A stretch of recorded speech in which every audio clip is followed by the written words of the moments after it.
베이징 동계올림픽이 3주 앞으로 다가왔지만 좀처럼 축제 분위기는 나지 않고 있습니다. 언론인 보호위원회는 이번 올림픽 취재에 참여하는 기자들에게 최악의 보도 상황에 대비하고 중공의 감시나 검열 위험으로부터 자신을 지킬 수 있는 안전 권고문을 발표했습니다.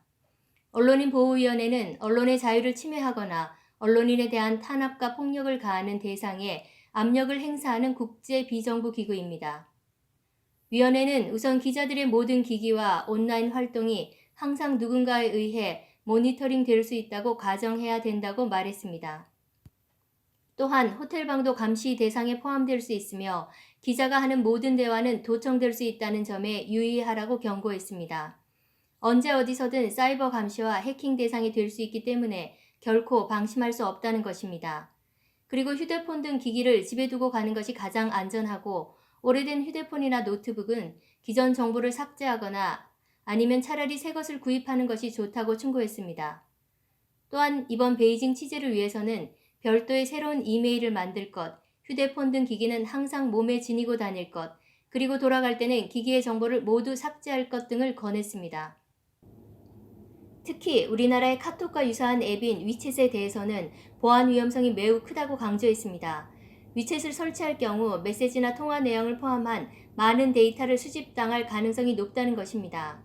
위원회는 또 모든 휴대폰이나 컴퓨터의 정보를 지우거나 초기화해도 지워지지 않는 악성 코드가 남아있을 가능성이 있으므로 가능하면 그것들을 모두 사용하지 않는 것이 좋다고 말했습니다.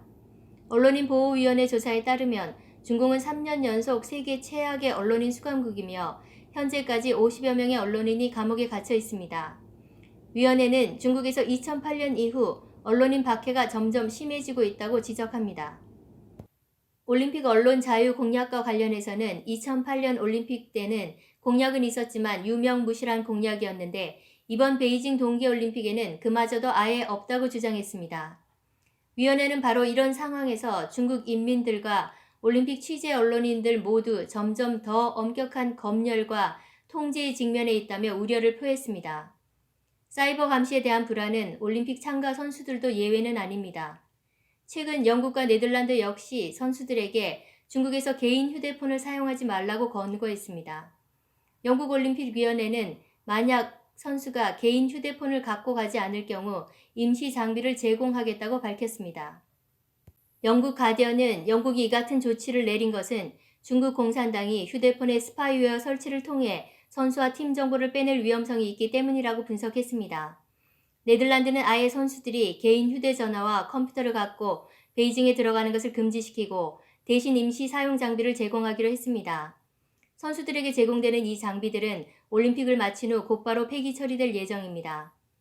네덜란드 올림픽위원회 대변인 그린슬랏은 사이버 보안의 중요성이 더 커졌다며 중국이 외부 인터넷을 완전히 차단해버렸다라고 설명했습니다. 각국의 이러한 조치들은 중국에서의 사이버 감시와 정보 유출에 대한 불안이 얼마나 큰지를 짐작하게 해줍니다. 진실탐사대 신수경입니다.